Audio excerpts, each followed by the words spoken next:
Here is that next lesson.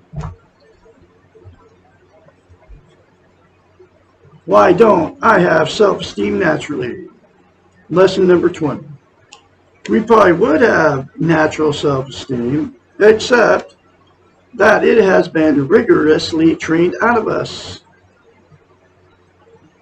by our trainers, parents, teachers, friends. This is all part of that. Every lesson in this book talks about how we've been trained and taught, right? Our whole lives, folks.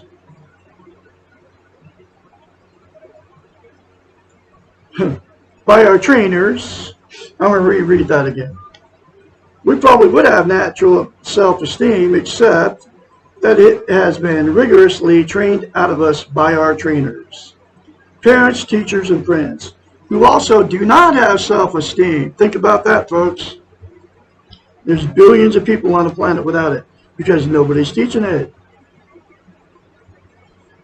This is because our Western model is concerned with power and control and achievement, and we have been excellent students for all the concepts of the weak ego.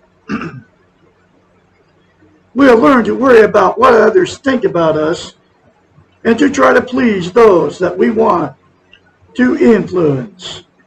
We have learned that we ourselves are not as important or as deserving as the people around us.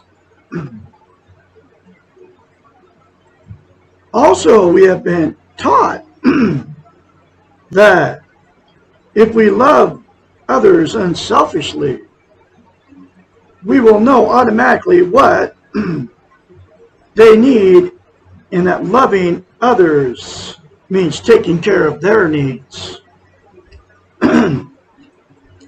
They supposedly will be doing the same thing so that our needs will also be met by those that love us.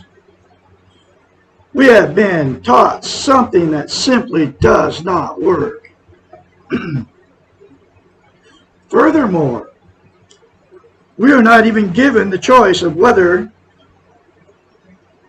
we want to learn self-esteem versus the model referred to above.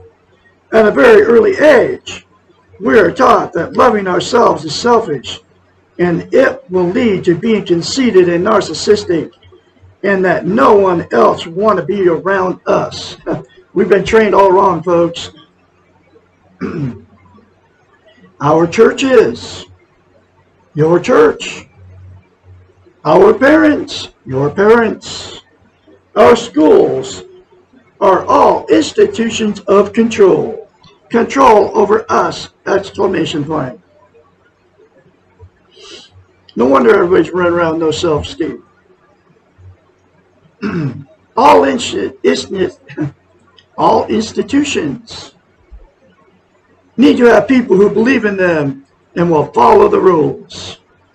The belief that man is not good and needs to be controlled in order to be socialized seems to have led to the fear of allowing individuals to love themselves and to trust that they will be good when left to their own devices. The Western model, by training us, brainwashing, that's what I call it, in the weak ego, is a persuasive one in that it seems to offer a manner of being able to control the feelings and behaviors of others by taking one of them and loving them more than we love ourselves. This is just not the case. If we cannot choose not to love if we cannot or choose not to love ourselves, how then can we believe that we are capable of being loved? If all our love and esteem is focused on others, how can we feel whole and complete and loved within ourselves? And if we feel bad about ourselves, how can we then be the best we can be? No one can be at their optimum when they feel bad. Finally, if we're following the model and loving others more than we love ourselves, and yet we are not getting back from then what we are giving, how can we not feel cheated and resentful? People who feel cheated, abused, and taken advantage of are not the easiest people to love, either for others or for themselves.